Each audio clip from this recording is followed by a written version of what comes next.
1 தெசலோனிக்கேயர் 2ஆம் அதிகாரம் 13ஆம் வசனம்.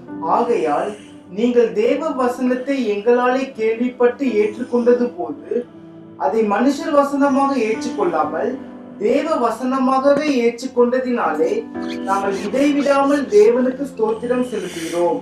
அது மெய்யாகவே தேவ வசனம்தான். விசுவாசிக்கிற உங்களுக்குள்ளே அது பலனும் செய்கிறது.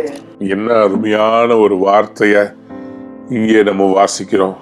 அன்பார்ந்தவருடைய பிள்ளைகளே, நீங்கள் தேவ வசனத்தை எங்களால் கேள்விப்பட்டு ஏற்றுக்கொண்ட போது, Paul says, when you heard the word of God, when you heard the word of God, when you received the word of God, when you received the word of God, வார்த்தைய கேட்கறதில்ல, பெற்றுக்கொள்வது. எத்தனை பேர் ஆமென் சொல்ல விரும்புறீங்க? இந்த செய்தியை நீங்க கேட்பது ஒன்று, பெற்றுக்கொள்வது ஒன்று. இதை நான் எப்படி சொல்றேன் தெரியுமா? ஒரு பியூட்டிஃபுல் அனாலஜி என் மனசுல கத்தர் போடுறார். போஸ்ட்மேன் உங்ககிட்ட கொண்டு வந்து போஸ்ட கொடுத்தா லெட்டரை வாங்குறது முக்கியம் இல்ல, லெட்டரை பிரிச்சு படிக்கிறது முக்கியம். பார்சல் கொண்டு வந்து நான் கொடுக்கலாம், பார்சலை திறந்து பார்க்கிறது தான் receiving. I got the parcel வேற, I received the parcel வேற. அமேசான்ல நீங்க ஆர்டர் பண்ணிருக்கிறீங்க, உங்களுக்கு கொண்டு வந்து கொடுத்துட்டாங்க கொரியர்ல. ஆனா நீங்க வாங்கிட்டேன்னு கையெழுத்து போடுறது முக்கியம் இல்லைங்க, பிரிச்சு உள்ள என்ன இருக்குதுன்னு பார்க்கிறது முக்கியம். Receiving the word of God is different from just hearing the word of God. அதுதான் பவுல் சொல்றாரு, we also thank God continually because when you receive the word of God, எல்லாரும் சொல்லுங்க, I receive the word of God. ஆமென், ஆமென், ஆமென். எங்களால் நீங்கள் கேள்விப்பட்டு ஏற்றுக்கொண்ட போது, கேள்வின்றது கேட்கிறது, ஏற்றுக்கொள்ளுதல் என்பது மனதில். இது சரீரம், காது சரீரம், இதயத்துல வசனத்தை ஏற்றுக்கொள்வதுதான் முக்கியம். எவ்வளவு டீப்பா இருக்கு பார்த்தீங்களா? சாதாரணமா வாசிக்கும் போது என்ன பண்ணுவோம்? இது எப்படி? ஆகையால் நீங்கள் தேவ வசனத்தை எங்களால கேள்விப்பட்டு ஏற்றுக்கொண்ட போது, இன்னைக்கு பாருங்களேன், அதை எவ்வளவு டீப்பா ஆண்டவர் சொல்லித்தராரு பார்த்தீங்களா? கேட்கிறதுன்றது பிசிக்கல், ஏற்றுக்கொள்வது என்பது spiritual. It involves your heart. ஏன்னா உங்க ஹார்ட்டால அதை ஏற்றுக்கொள்ள முடியும், ரிஜெக்ட் பண்ண முடியும்.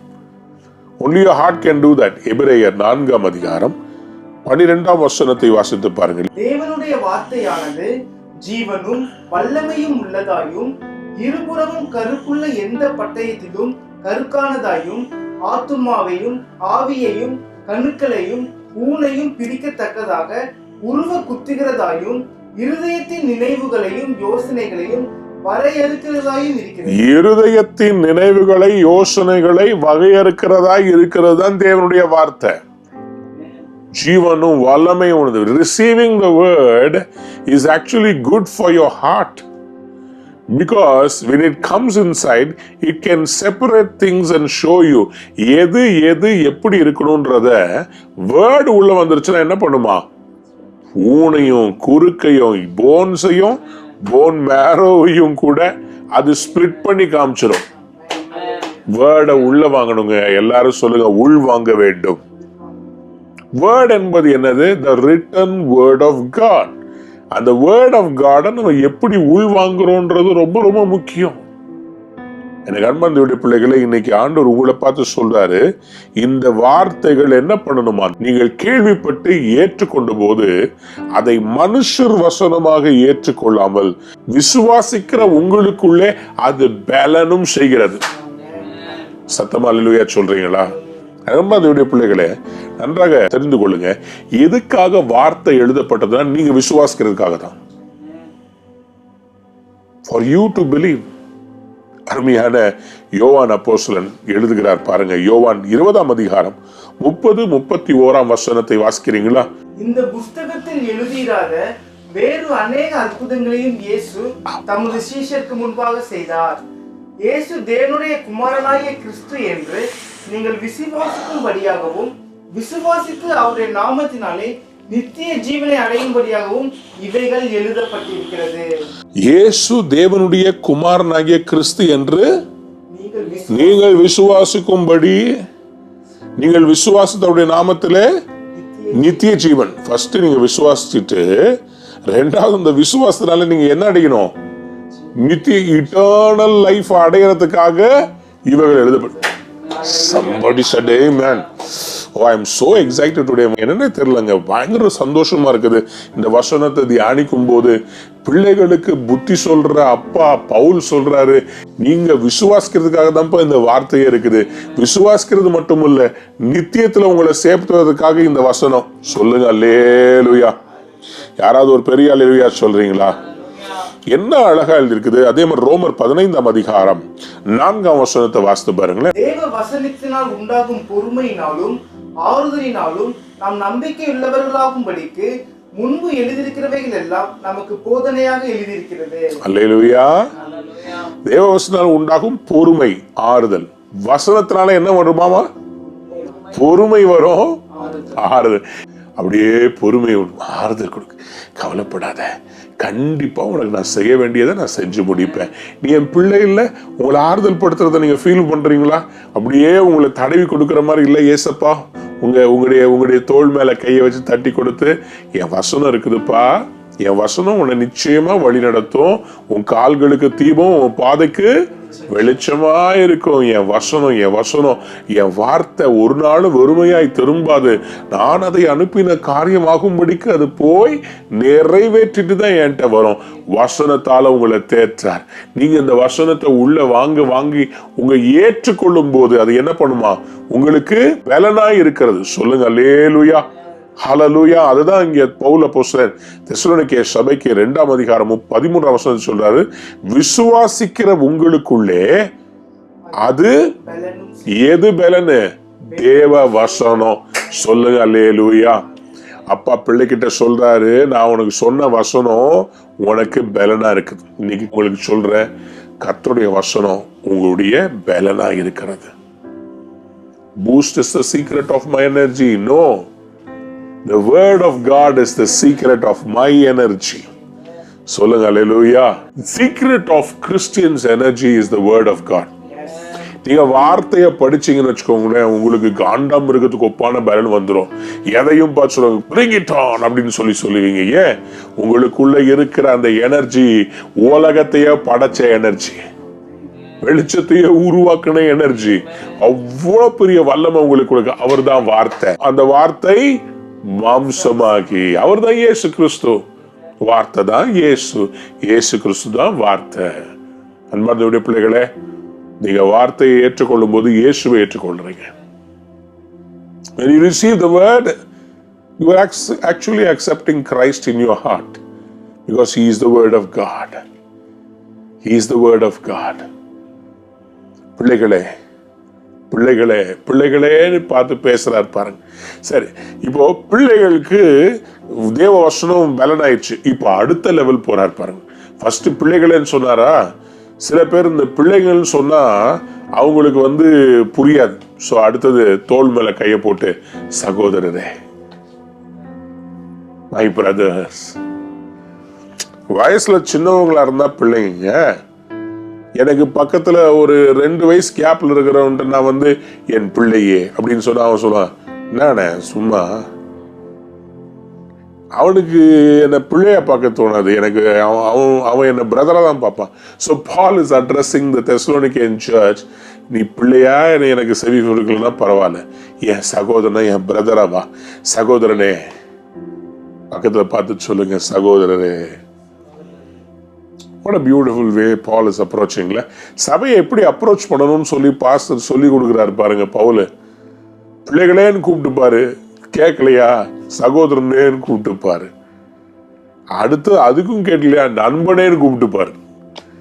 எப்படியாவது எல்லாரையும் எல்லாவற்றுக்கும் நான் ஆனேன். அவர் சொல்றாரு, எல்லாருக்கும் எல்லாமும் ஆனேன். சரி, சகோதரர்கிட்ட என்ன சொல்றாரு பாருங்களேன். எப்படியெனில் சகோதரரே, யூதேயா தேசத்தில் கிறிஸ்து இயேசுவுக்குள்ளான தேவனுடைய சபைகளை நீங்கள் பின்பற்றினவர்களாகி, அவர்கள் யூதராலே எப்படி பாடுபட்டார்களோ அப்படியே நீங்களும் உங்கள் சுய ஜனங்களாலே பாடுபட்டீர்கள். பாருங்க, யூதராலே பாடுபட்டார்களாம். இந்த சபைகளுக்கு அங்கே இருந்த யூதர்கள், அதுதானே அவங்களுடைய தேசம். ஸோ அங்க ரொம்ப பிரச்சனை பண்ணி இந்த யூதர்கள் என்ன பண்றாங்க, நீங்க வந்து பிதாவுக்கு அந்த லாவுக்கு விரோதமா இயேசு கிறிஸ்துவை நீங்க வந்து கொண்டு வரீங்க, இவர் அதெல்லாம் உடைக்கிறாரு அப்படின்னு சொல்லி அவங்க வந்து கிளர்ச்சி பண்ணி இவங்க சபைகளை ரொம்ப துன்பப்படுத்தினாங்க. துன்பப்படுத்தின ஒருத்தர் தான் இந்த பவுல். நிருபங்களை வாங்கிட்டு வந்து எல்லா சபைகளையும் போட்டு உடைச்சு எல்லா பாஸ்தர்களையும் அடிச்சு நொறுக்கி ஸ்தேவான கொலை பண்ணும் போது நின்றுகிட்டு அவனுடைய ட்ரெஸ் அவன் பாதப்படியில தான் வச்சாங்க. அப்போ யூதேயாவில் இருக்கிற சபைகள் வந்து துன்பப்பட்டதை பார்த்து இவர்களும் அதை பின்பற்றினவர்களாக இருந்தாங்க. அல்லேலூயா சொல்றீங்களா? ஒரு சபை வந்து தெசலோனிக்கே சபை வந்து ஒரு முன்மாதிரியான சபை என்று ஏன் சொல்கிறேன்? அவர்கள் ஆசீர்வாதத்தை மட்டும் பின்பற்றவில்லை, உபத்திரவத்தை கூட பின்பற்றி இருக்கிறார். They were not just partakers of the blessing, they were willing to be partakers of the suffering. What a beautiful word. You should be a partaker not just of the blessing of your church, even the suffering of your church, you should be willing to partake. இயேசு கிறிஸ்து ஆசீர்வதிப்பார். அதாவது ஒரு அழகான ஒரு picture ஒன்று நான் பார்த்தேன். அதாவது இந்த முன்னாடி 1980s இந்த இன்டர்நெட்லாம் வரதுக்கு முன்னாடி பாஸ்டர் பிரசங்கம் பண்ணுவாராம். பாஸ்டர் பிரசங்கம் பண்ணுவோம்னு ஜனங்கள்லாம் என்ன சொல்லுவாங்க, ஐ ரிப்பென்ட்னு சொல்லுவாங்களாம். இப்போ இந்த ஃபுல்லா இந்த எல்லாம் கிருபை அப்படின்னு சொல்லி அந்த மூவ்மெண்ட் வந்த பிறகு இப்போ பாஸ்டர் பிரசங்கம் பண்ணி முடிக்கும் போது எல்லாரும் சொல்லுவாங்க ஐ ரிசீவ். காரணம் என்ன? Pastor I see a car, I see a house, who is it belongs to, உடனே எல்லாரும் ஐ ரிசீவ். பழைய முன்னாடி எல்லாம் என்ன பண்ணுவாங்க, I see a sinner in the church, I see somebody sin, I repent. இப்போ எல்லாரும் ஐ ரிசீவ். அன்பான பிள்ளைகளே, ஆசீர்வாதம் நமக்கு தேவைதான். ஆனா இங்க போட்டிருக்கு பாருங்க, உபத்திரவத்தை பின்பற்றினார்களாம். யூதேயா தேசத்தில் இருக்கிற கிறிஸ்துவுக்குள்ளான தேவனுடைய சபைகளை நீங்கள் பின்பற்றுவர்களாகி அவர்கள் யூதர்களாலே எப்படி பாடுபட்டார்களோ அப்படியே நீங்களும் உங்கள் சுய ஜனங்களாலே பாடுபட்டீர்கள். கலாத்தியர் 1:22 வசனம். மேலும் யூதேயா தேசத்திலே கிறிஸ்துவுக்குள்ளான சபைகளுக்கு முகமரியாதவனாய் இருந்தேன். பாருங்க, கிறிஸ்துவுக்குள்ளான சபைகளுக்கெல்லாம் முகமரியாதவனாய் இருந்ததை பவுலே ஒத்துக்கிறார். நான் தான் அப்படி துன்பப்படுத்தினேன்றதை ஒத்துக்கிறார். தெசலோனிக்கே என்ன நடந்துச்சு? அப்போஸ்தலர் 17:5 வசனத்தை வாசித்து பாருங்கள். விசுவாசியாத யூதர்கள் வைராக்கியம் கொண்டு வீணராகிய சில பொல்லாதவர்களை சேர்த்து கொண்டு கூட்டம் கூடி பட்டணத்தில் அமளி உண்டாக்கி யாசோனுடைய வீட்டை வளைந்து கொண்டு அவர்களை பட்டணத்தாருக்கு முன்பாக இழுத்து கொண்டு வர வகை தேடினார்கள். இங்கேயும் பிரச்சனை இவங்களாலதான். சோ யாருன்னா விசுவாசியாத யூதர்கள். ஆண்டவராகிய இயேசு கிறிஸ்துவின் சுவிசேஷத்தை விசுவாசிக்காதவங்க என்ன பண்ணுவாங்கன்னா விசுவாசிகளை துன்பப்படுத்துவாங்க. இன்னைக்கு வட இந்தியாவில் அதுதான் நடந்துகிட்டு இருக்குது. நிறைய இடங்கள்ல கிறிஸ்தவ சபைகள் சிறு சிறு கிராமத்துல இருக்கிற சபைகளை துன்பப்படுத்துகிறார்கள். ஆனா இந்த துன்பப்படுத்துகிற சபைகளை எல்லாரும் ஃபாலோ பண்றது இல்ல. நமக்கு என்னன்னு சொன்னா நம்ம யாருக்கும் பிரச்சனை பண்ணாம நம்ம பாட்டுக்கு போகணும். ஆனா உண்மையில சொல்றேன், gospel is disruptive. Can I say it again? Gospel is disruptive. ஏன்? எல்லா மார்க்கமும் ஒரே மார்க்கம் தான் சொன்னா ஈஸி, எல்லாரும் ஏற்றுக்கொள்வாங்க. இவர் ஒருவர் தான் வழி, இயேசுவே வழியும் சத்தியமும் ஜீவன். இத சொல்லுங்க, பிரச்சனை தான். Gospel is disruptive. சுவிசேஷம் அது கண்டிப்பாக ஒரு அந்த இடத்துல இருக்கிற ஈக்குலிபிரியம் டிஸ்டர்ப் பண்ணும். அங்க இருக்கிற அசுத்தாவிகளை டிஸ்டர்ப் பண்ணும். அப்ப நீங்க சபை வந்து பயப்படக்கூடாது. ஐயோ நம்ம மற்றவங்களை வந்து ரொம்ப பாதிக்காம. அதனாலதான் என்ன ஆகுது, இன்னைக்கு அமெரிக்க சபைகள்ல எல்ஜிபிடி ஓரின சேர்க்கையை பத்தி சொல்லுங்கன்னா சபைகள் அதை பத்தி ஸ்ட்ரைட்டா சொல்ல மாட்டேன்றாங்க. என்ன சொல்றாங்க, கடவுள் அன்பா இருக்கிறார், எல்லாரையும் ஏற்றுக்கொள்வார். வருத்தப்பட்டு பாரம் சுமக்கிறவர்களே நீங்கள் எல்லாரும் வாருங்கள் என்று இயேசு சொன்னார். ஆகவே எல்லாரும் வரலாம். ஆனா எல்லாரும் அதே பாவத்திலேயே நிலைச்சுக்கிட்டு இயேசு கிட்ட நிலைக்க முடியுமா? Can somebody continue in sin with Jesus Christ? இயேசு கையுமையுமாய் பிடிக்கப்பட்ட அந்த பாவியான ஸ்திரீ கிட்ட இவங்க மேல கல்லடிக்காதன்னு சொல்லி காப்பாத்திட்டார். காப்பாத்தி முடிச்ச உடனே திருப்பி போய் உன் தொழிலை செய்யுமான்னு ஆசீர்வச்சு அனுப்புனாரா?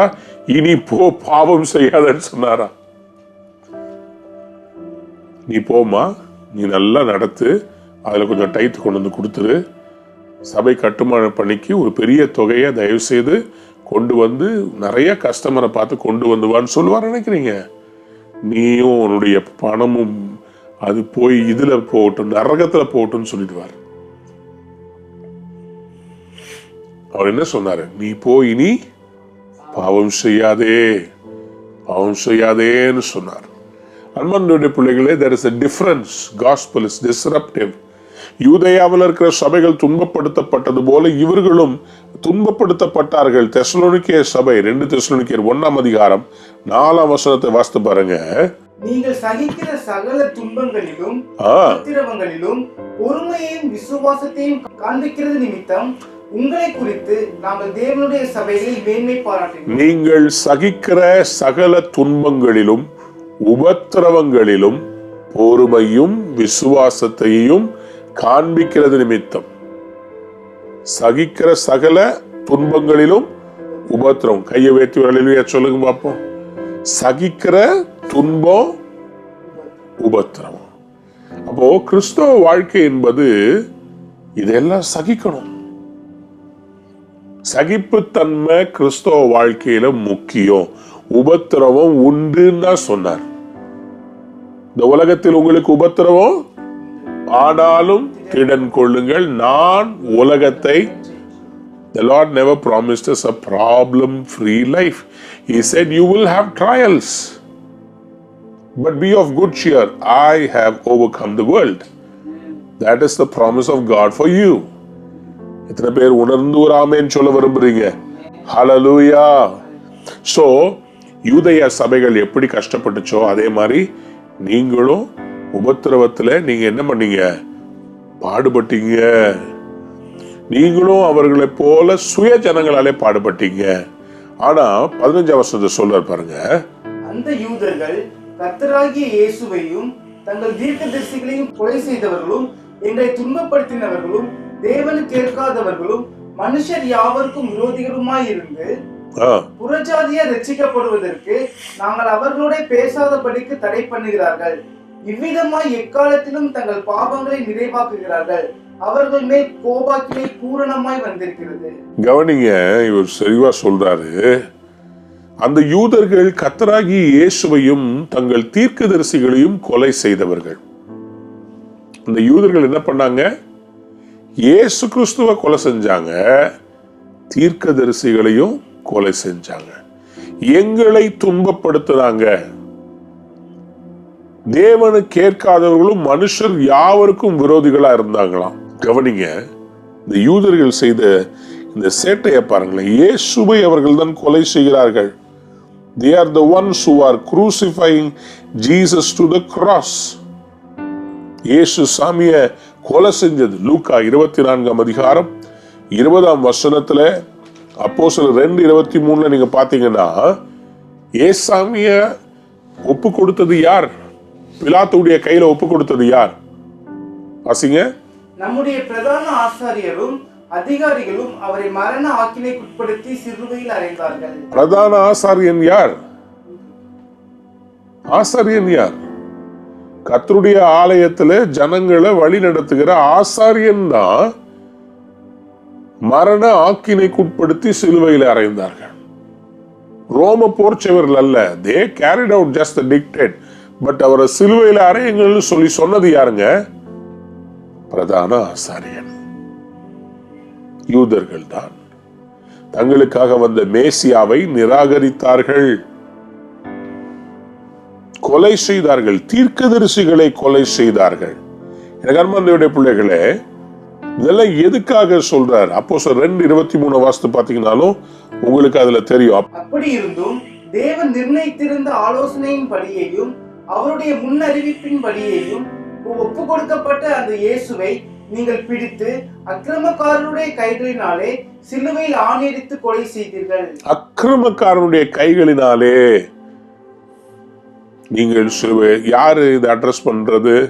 பேதுரு எருசலேமில் இருக்கிற யூதர்களை பார்த்து சொல்றாரு, முன்னறிவிப்பின்படி ஒப்பு கொடுக்கப்பட்டாரு, ஆனா அக்கிரமக்காரருடைய கையினாலே சிலுவையில ஆணி அடிச்சது நீங்க தான்.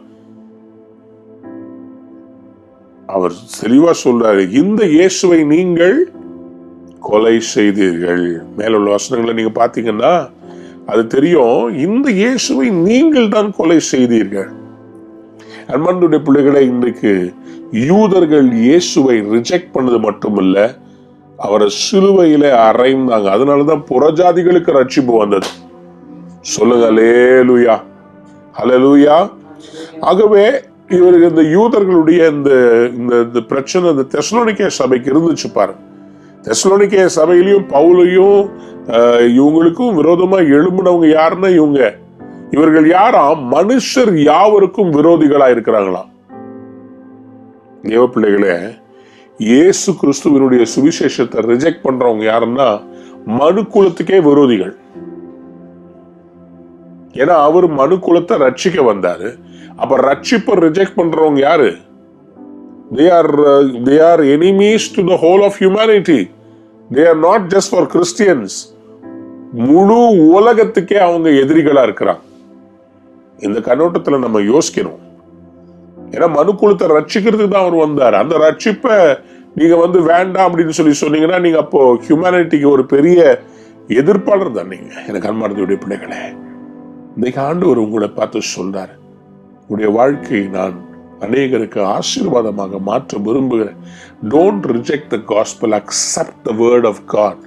அந்த வேர்டு உங்களுக்குள்ள பெரிய ஆசீர்வாதத்தை கொண்டு வர போகிறது. சொல்லுங்க ஆமென். சோ புறஜாதியார், இது 16ஆம் வசனத்தை வாசிக்கிறேன். புறஜாதியார் ரட்சிக்கப்படுவதற்கு நாங்கள் அவர்களோட பேசாதபடிக்கு தடை பண்ணுகிறார்கள்.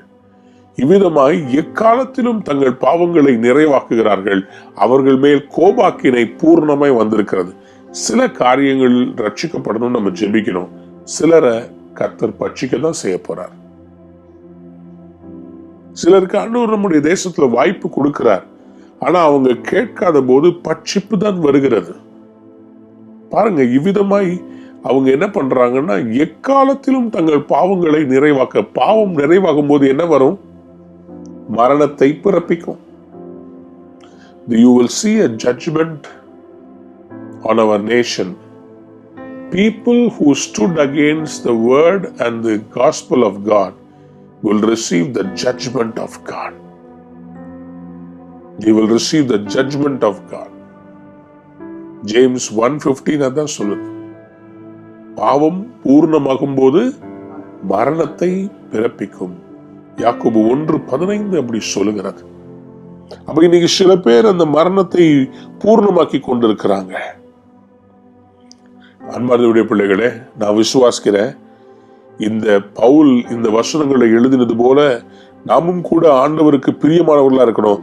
17ஆம் வசனத்துல இருந்து நான் வேகமா வாசிக்க விரும்புறேன். பிகாஸ் அவர் இப்போ இவங்கள்ட்ட சொல்றாரு, நான் உங்களை பார்க்க ஆசையா இருக்கிறேன்னு சொல்றாரு.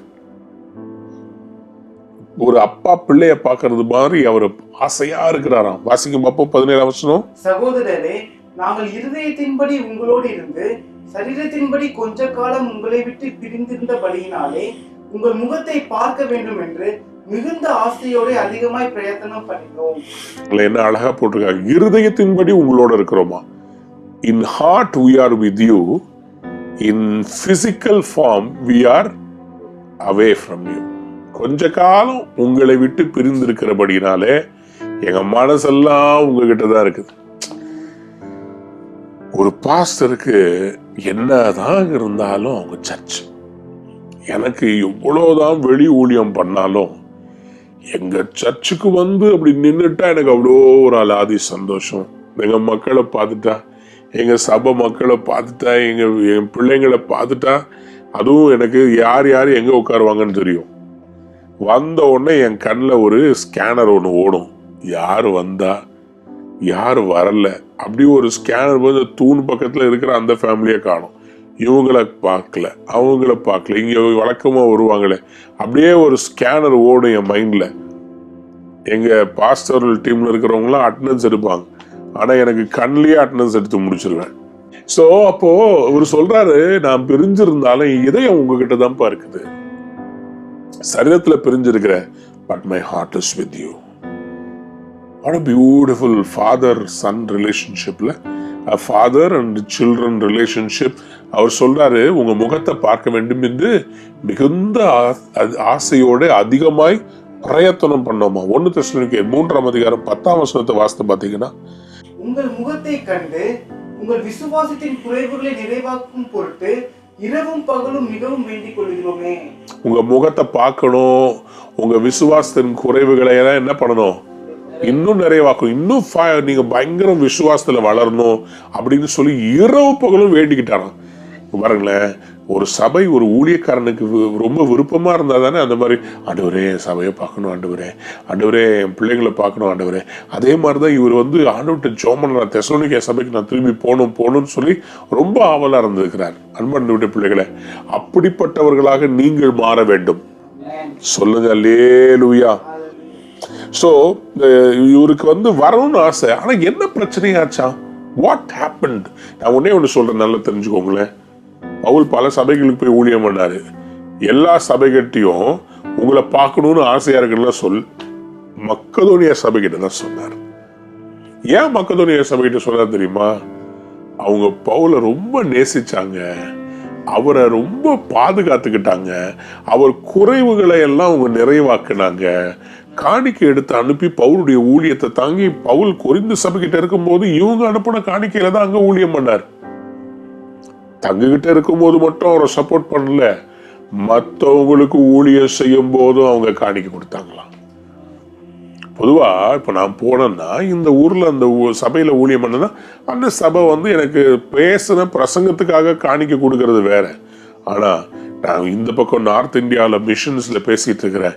இப்படி வெபினார்ல நிறைய வாலிப பசங்களுக்கு media webinar, creative media webinar சொல்லிட்டு இருக்கிற போது சில பேர் ரொம்ப பேர்ல சில பேர், பாஸ்டர் நீங்க செஞ்ச ஊழியத்தை பத்தி நான் கேள்விப்பட்டேன், எப்படி இவ்வளோ காசு வாங்காம அதுக்கு எதுவுமே வைக்காம நீங்க எப்படி இதை செஞ்சீங்க, என் மனசுல கர்த்தர் உங்களை ஆசீர்வதிக்க சொன்னாரு, உங்க ஊழியத்தை நான் தாங்க விரும்புறேன்னு சொல்லி ஆஃபரிங் அனுப்புனாங்க. அதை பார்க்கும்போது என் கண்ணில் கண்ணீர் வடிஞ்சது. நான் உங்களுக்கு பர்சனலாக வந்து ஊழியமே செய்யலை, ஆனால் கர்த்தருடைய ஊழியத்தை செய்கிறாங்கன்னு சொல்லும்போது, மக்கதோனியா சபையாரை போல நீங்கள் இருந்தீங்களே. மக்கதோனியாவில் இருக்கிற தெசலோனிக்கே சபை மாதிரி சபை. எல்லாரும் ஒரு ஆமேன்னு சொல்றீங்களா? பவுல் இந்த தெசலோனிக்கே சபையை பார்த்தா சொன்னா, நீங்கள் அகாயா மக்கதோனியாவில் இருக்கிற சகல சபைகளுக்கு என்ன வானீங்க, மாதிரிகளானீர்கள். யூ பிகேம் a மாடல் சர்ச்னு சொல்லி இவங்கள்ட்ட சொல்றார். ஆகவே தான் அந்த மாடல் சர்ச்சை பார்க்கறதுக்கு, அந்த முகங்களை எல்லாம் பார்க்கறதுக்கு ஆவலா இருக்கு. ஆனா ஒருத்தர் இருக்கிறான் பாருங்க, இந்த மாதிரி ரிலேஷன்ஷிப்பை கெடுக்கிறதுக்குன்னே ஒருத்தர் இருக்கிறான், அவன் தான் வில்லன். அவனை பத்தி வாசிங்க. இப்போ ஆகையால் நாங்கள் உங்களிடத்தில் வர இரண்டொரு தரம் 2 or 3 times நாங்க வரணும்னு சொல்லிட்டு ரொம்ப ஆசையா எல்லாம் பிளான். அப்படின்னா என்ன அர்த்தம்? மனதா இருந்தோன்னா பெட்டிலாம் கட்டிட்டாங்களாம், வெட்டி கட்டி எல்லாம் ரெடி ஆயிடுச்சு. ஆனா நான் வந்து சீலாவையோ அல்லது தீமோத்தியோவோ என் அசிஸ்டன்ட் பாஸ்டரையோ அனுப்பலான்னு இல்லப்பா, நானே வரணும்னு இருந்தேன். சத்தமா ஒரு அல்லேலூயா சொல்றீங்களா? அப்புறம்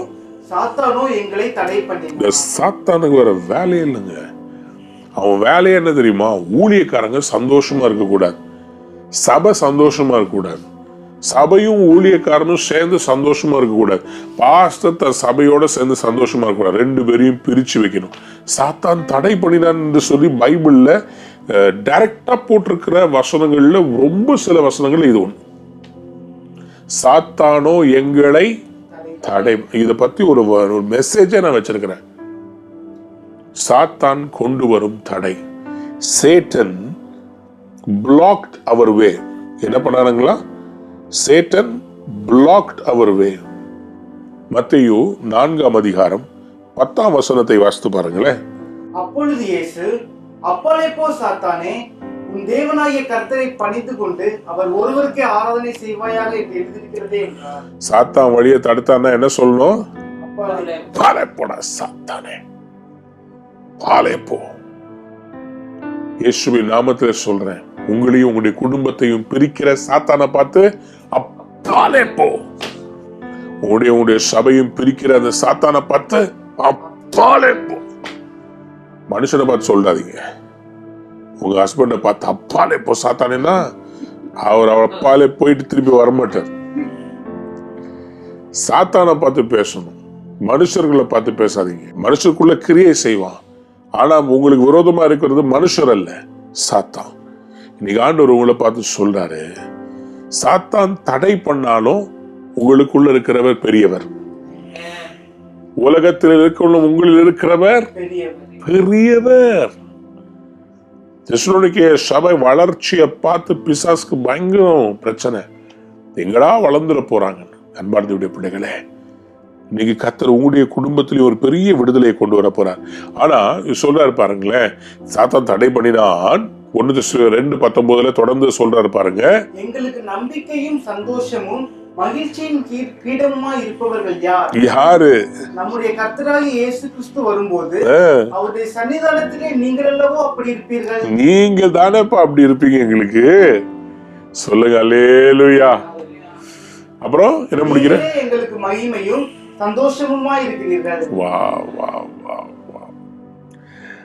மனசார ஒரு மனுஷன் ஒரு சபையை பார்த்து சொல்றாரு, எங்களுக்கு நம்பிக்கையும் சந்தோஷமும் மகிழ்ச்சியும் கிரீடமாய் இருப்பவர்கள் யார்? எங்களுக்கு நம்பிக்கையும் சந்தோஷமும் மகிழ்ச்சி. ஒரு பிசினஸ் கம்பெனி, ஒரு BMW ஓனர் அவருக்கு மகிழ்ச்சி பேங்க் பேலன்ஸ், அவருக்கு கிரீடம் அவருடைய பிராண்டு. ஆனா ஒரு சபையுடைய மகிழ்ச்சி ஜனங்களின் திரட்சி, ஆவிக்குரிய முதிர்ச்சி. ஐயோ, ஃப்ளோல வருது அப்படியே. சபையின் திரட்சி, ஆவிக்குரிய முதிர்ச்சி, அதுக்கு பிறகு வளர்ச்சி. இதுதாங்க ஒரு ஊழியக்காரனுங்க. அவர் சொல்றாரு பாருங்க, எங்களுக்கு நம்பிக்கை சந்தோஷம் மகிழ்ச்சியின் கிரீடம். எங்களுக்கு நம்பிக்கை சந்தோஷம் மகிழ்ச்சியின் கிரீடமாய் இருப்பவர்கள் யார்? அதுதான் நான் உங்களுக்கு ஏற்கனவே சொல்லிட்டேன். ஏசாயா 62:3, நீங்க கர்த்தருடைய கையிலே அலங்காரமான கிரீடம் ராஜ முடியுமா இருப்பீங்க. உங்களுக்கு என்று கர்த்தர் கிரீடத்தை வச்சிருக்காரு தெரியுமா? பிலிப்பியர் 4:1 வாசித்து பார்க்கும்போது, ஆதலால் எனக்கு பிரியமும் வாஞ்சையுமான சகோதரரே, சரி, எனக்கு சந்தோஷமும் கிரீடமுமானவர்களே, சந்தோஷமும் கிரீடமானவர்களே, பிரியமானவர்களே, இந்தபடியே கர்த்தருக்குள் நிலைத்திருங்கள். எங்களுக்கு சந்தோஷமும் கிரீடம். You are my crown. பிலிப்பிய சபையை பார்த்து யூ ஆர் அவர் கிரவுன். பிலிப்பிய சபை எங்க இருக்குது? மக்கதோனியால தான் இருந்துச்சு. மக்கதோனியா சபையாரு பவுலுக்கு யாரா இருந்தாங்க? தலைவலியா இருந்தாங்களா, கிரீடமா இருந்தாங்களா? கிரீடமா இருந்தாங்க, கிரீமா இருந்தாங்க, கிரீடமா இருந்தாங்க. அன்பார்ந்த பிள்ளைகளே, இந்த சபையை தான் பவுல் பார்க்கிறதுக்கு அவளா இருந்தா. நம்முடைய கர்த்தராகிய இயேசு கிறிஸ்து வரும்போது அவருடைய சன்னிதானத்திலே நீங்கள் அல்லவா அப்படி இருப்பீங்க. எப்படி இருப்பீங்க? நம்பிக்கையோ சந்தோஷமும் மகிழ்ச்சியின் கிரீடமா. அல்லேலூயா. நீங்களே எங்களுக்கு மகிமையும் சந்தோஷமா இருக்கு. You are the glory and the joy. சொல்லுங்க ஆமென். நீங்க தான் எங்களுக்கு மகிமை, நீங்க தான் எங்களுக்கு சந்தோஷம். சந்தோஷம். தேவ பிள்ளைகளே, இன்னைக்கு கர்த்தருடைய சந்தோஷமா நீங்கள் இருப்பீர்களாக. I want to bless you. எல்லாரும் கண்களை மூடி கைகளை உயர்த்தி, ஆண்டவரே உடைய பிள்ளைகள் ஒவ்வொருவருக்காக நான் ஜெபிக்கிறேன். விசேஷமாக ஆண்டவரே, இயேசுவின் நாமத்தினாலே அவர்களுடைய வாழ்க்கையில இன்றைக்கு ஒரு அற்புதத்தை செய்வீராக. Father, in the mighty name of Jesus, I bless your children. I receive the word of God, a breakthrough word. ஆண்டவரே, மகிழ்ச்சி, உடைய வீட்டுல நம்பிக்கை, இவருடைய வீட்டுல ஒரு பெரிய திருப்பு முனை உண்டாவதாக. ஆண்டவரே, அநேக நாட்களாய் கர்த்தருடைய ஒரு பிரேக் த்ரூக்காக காத்துட்டு இருக்கிற உடைய பிள்ளைகளுக்கு இன்றைக்கு அலுவலகத்திலே ஒரு சந்தோஷமான செய்தி. ஆண்டவரே, எல்லாருக்கும் பேண்டமிக்னால சம்பளத்தை குறைத்தார்கள். ஆனால் இந்த தேவ பிள்ளைக்கு இன்றைக்கு கர்த்தர் ஒரு இன்கிரிமெண்டை கொடுக்க போறதுக்காக ஸ்தோத்திரம். இயேசுவின் நாமத்தினாலே நான் ஆசீர்வதிக்கிறேன் அப்பா. ஆண்டவரே, இப்பொழுதும் வியாதியோடு பலவீனத்தோடு இருக்கிற ஒவ்வொருவருக்கும் கர்த்தர் ஒரு அற்புதம் செய்வீராக. வியாதியை உன்னை விட்டு விலக்குவேன் என்று சொன்னீரே, விலக்கியாரோ அப்பா. யார் யாரெல்லாம் நம்பிக்கையோடு பின்பற்றுகிறார்களோ, தெசலோனிக்கே சபையரை போல ஆண்டவரே, சபைக்காகவும் ஊழியத்துக்காகவும் ஊழியர்களுக்காகவும் வைராக்கியம் பாராட்டுற ஒவ்வொருவரையும் அளவில்லாமல் ஆசீர்வதிங்க. ஆண்டவரே, பவுலுக்கு எப்படி தெசலோனிக்கே சபை மகிழ்ச்சியின் மகுடமாய் இருந்ததோ அதே போல ஆண்டவரே, இந்த ரூவா திருச்சபை, இந்த ரூவா ஊழியத்தின் மூலமாய் ஒவ்வொரு நாளும் தேவனுடைய வார்த்தையை பெற்றுக்கொண்டு வருகிற என் அன்பு பிள்ளைகள் ஒரு கிரீடமாய் இருப்பார்கள் என்று இயேசுவின் நாமத்திலே ஆசீர்வதிக்கிறேன். கிரீடமாய் விளங்குவார்கள். கர்த்தருடைய கையில அலங்காரமான கிரீடமாய் இருப்பார்கள். இயேசுவின் நாமத்தில் ஆசீர்வதித்து ஜெபிக்கிறேன் நல்ல பிதாவே. ஆமென், ஆமென். அன்பான நேயர்களே, இந்நிகழ்ச்சியில் கொடுக்கப்பட்ட வாக்குத்தத்தங்களும் தீர்க்க தரிசன வார்த்தைகளும் உங்களுக்கு ஆசீர்வாதமாய் இருந்திருக்கும் என்று நாங்கள் நம்புகிறோம். நீங்கள் பெற்ற ஆசீர்வாதங்களையும் ஜெப விண்ணப்பங்களையும் மற்றும் உங்கள் காணிக்கைகளையும் அனுப்ப வேண்டிய எங்கள் முகவரி: ரூவா ஊழியங்கள், எண் 82, ஜவஹர்லால் நேரு சாலை, சிம்ஸ் மருத்துவமனை எதிரில், வடபழனி, சென்னை 26. உங்கள் காணிக்கைகளை ஆன்லைன் மூலமாக எளிதாக செலுத்தலாம்.